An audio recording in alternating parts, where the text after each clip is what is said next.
स्वामित्व योजना के जो लाभ आज दिख रहे हैं वो देश के एक बहुत बड़े अभियान का हिस्सा है। ये अभियान है गांव को, गरीब को आत्मनिर्भर, आर्थिक रूप से और मजबूत बनाने का। ਵਿਸ਼ਵ ਦੀ ਸਭ ਤੋਂ ਵੱਡੀ ਪੇਂਡੂ ਆਬਾਦੀ ਵਾਲਾ ਦੇਸ਼ ਭਾਰਤ, ਜਿੱਥੇ ਤਕਰੀਬਨ 65% ਦੀ ਜਨਸੰਖਿਆ ਪਿੰਡਾਂ ਵਿੱਚ ਵਾਸ ਕਰਦੀ ਹੈ। ਲੇਕਿਨ ਇਸ ਦੇ ਬਾਵਜੂਦ ਪਿੰਡਾਂ ਦੇ ਰਿਹਾਇਸ਼ੀ ਇਲਾਕਿਆਂ ਦਾ ਕੋਈ ਵੀ ਮਜ਼ਬੂਤ ਆਧਾਰ ਨਹੀਂ ਸੀ।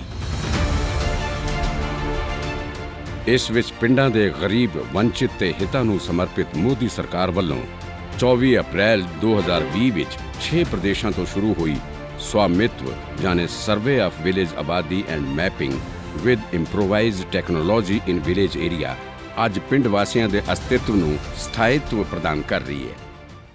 ਸਾਰੇ ਬੰਦਿਆਂ ਨੂੰ ਉਹਨਾਂ ਦੇ ਪੁਸ਼ਤੈਨੀ ਮਕਾਨ, ਉਹਨਾਂ ਦੇ ਰਿਹਾਇਸ਼ੀ ਮਕਾਨਾਂ ਦਾ ਇੱਕ ਪੱਕਾ ਸਬੂਤ, ਇੱਕ ਪੱਕਾ ਡਾਕੂਮੈਂਟ ਉਪਲਬਧ ਹੋਏਗਾ, ਜਿਸ ਦੇ ਆਧਾਰ ਤੇ ਉਹ ਕਿਸੇ ਵੀ ਅਦਾਲਤ ਵਿੱਚ, ਕਿਸੇ ਵੀ ਸੰਸਥਾ, ਕਿਸੇ ਵੀ ਅਧਿਕਾਰੀ ਦੇ ਸਾਹਮਣੇ ਆਪਣੇ ਅਧਿਕਾਰ ਨੂੰ ਪ੍ਰਮਾਣਿਤ ਕਰ ਸਕਣਗੇ।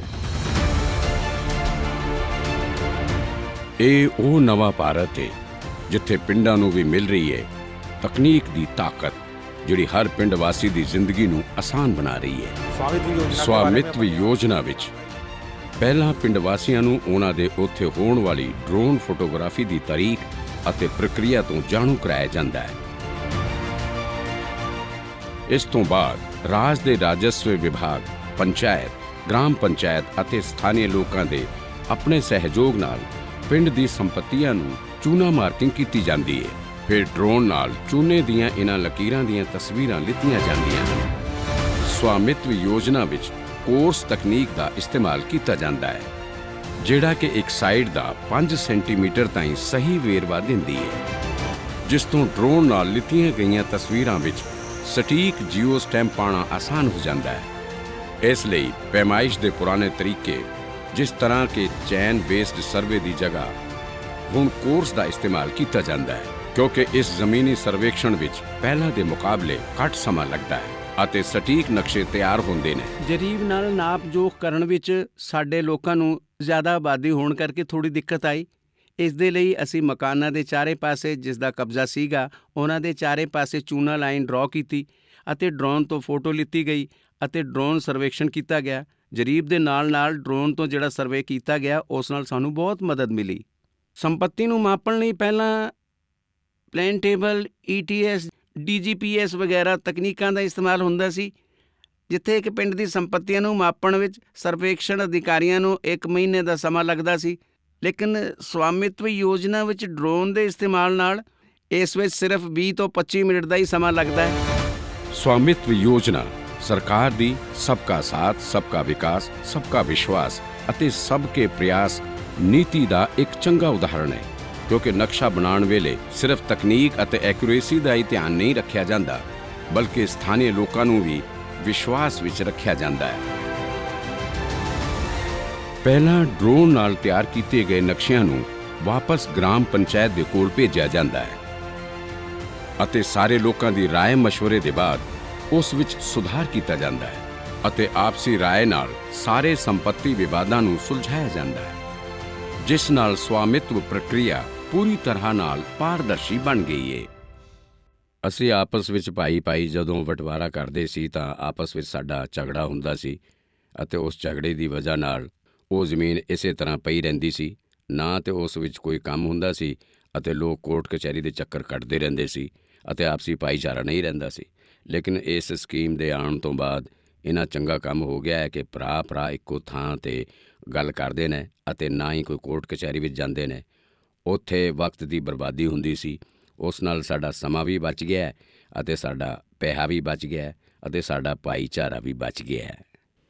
ਮੇਰੇ ਆਦਮੀ ਅਤੇ ਸਹੁਰੇ ਦੇ ਗੁਜ਼ਰਨ ਦੇ ਬਾਅਦ ਸਾਨੂੰ ਇਹ ਨਹੀਂ ਪਤਾ ਸੀ ਸਾਡੇ ਕੋਲ ਕਿੰਨੀ ਰਿਹਾਇਸ਼ੀ ਸੰਪੱਤੀ ਹੈ।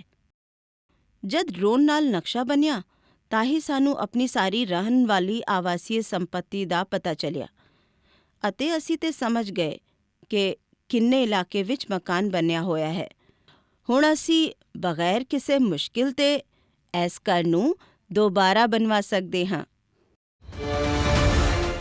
ਲਾਗੂ ਹੋਣ ਦੇ ਕੁਝ ਚਿਰ ਦੇ ਬਾਅਦ ਸਵਾਮਿਤਵ ਯੋਜਨਾ ਦੇ ਨਤੀਜੇ ਹੁਣ ਜ਼ਮੀਨ ਤੇ ਵਿਖਾਈ ਦੇਣ ਲੱਗੇ ਨੇ, ਜਿਸ ਦਾ ਜ਼ਿੰਦਾ ਜਾਗਦਾ ਉਦਾਹਰਣ ਹੈ ਉਹ ਸੰਪੱਤੀ ਧਾਰਕ ਜਿਨ੍ਹਾਂ ਨੂੰ ਆਪਣੀ ਜਾਇਦਾਦ ਦਾ ਪੱਕਾ ਸਬੂਤ ਜਾਣੇ ਪ੍ਰਾਪਰਟੀ ਕਾਰਡ ਮਿਲਿਆ ਹੈ। ਹੁਣ ਕੋਈ ਤਾਕਤਵਰ ਇਹਨਾਂ ਦਾ ਮਾਲਿਕਾਨਾ ਹੱਕ ਨਹੀਂ ਖੋ ਸਕਦਾ, ਨਾ ਹੀ ਕੋਈ ਇਹਨਾਂ ਦੀ ਜਾਇਦਾਦ ਤੇ ਗੈਰ ਕਾਨੂੰਨੀ ਕਬਜ਼ਾ ਨਹੀਂ ਕਰ ਸਕਦਾ।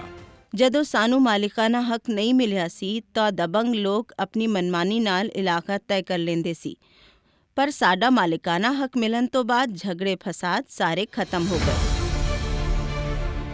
ਘਰ ਅਤੇ ਜ਼ਮੀਨ ਦੇ ਪੱਕੇ ਕਾਗਜ਼ਾਤ ਹੋਣ ਨਾਲ ਹੁਣ ਪਿੰਡ ਵਾਸੀ ਵੀ ਸ਼ਹਿਰ ਵਾਸੀਆਂ ਵਾਂਗ ਆਪਣੀ ਜਾਇਦਾਦ ਦੇ ਬਦਲੇ ਬੈਂਕਾਂ ਤੋਂ ਲੋਨ ਲੈ ਕੇ ਹੁਣ ਇੱਕ ਨਵੀਂ ਖੁਸ਼ਹਾਲ ਜ਼ਿੰਦਗੀ ਦੀ ਸ਼ੁਰੂਆਤ ਕਰ ਸਕਦੇ ਨੇ।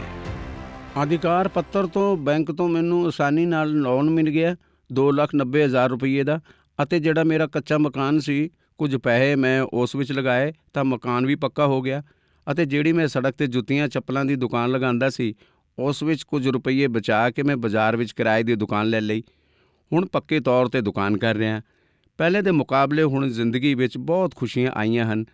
ਪਹਿਲਾਂ 5,000 ਕਮਾ ਲੈਂਦਾ ਸੀ, ਲੇਕਿਨ ਹੁਣ 10 ਤੋਂ 15,000 ਰੁਪਏ ਕਮਾ ਲੈਂਦਾ ਵਾਂ, ਅਤੇ ਮੇਰੇ ਘਰ ਵਿੱਚ ਜਿਹੜੀ ਖੁਸ਼ੀ ਆਈ ਹੈ ਉਸ ਦੇ ਲਈ ਪ੍ਰਧਾਨ ਮੰਤਰੀ ਦਾ ਬਹੁਤ ਬਹੁਤ ਧੰਨਵਾਦ ਕਰਦਾ ਹਾਂ। ਘਰ ਦੇ ਕਾਗਜ਼ ਲੈ ਕੇ ਬੈਂਕ ਗਏ ਤਾਂ ਆਸਾਨੀ ਨਾਲ ਉੱਥੇ ਲੋਨ ਮਿਲ ਗਿਆ।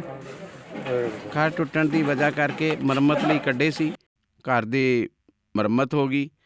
ਇਸ ਦਾ ਸਾਨੂੰ ਇਹੀ ਫਾਇਦਾ ਹੋਇਆ।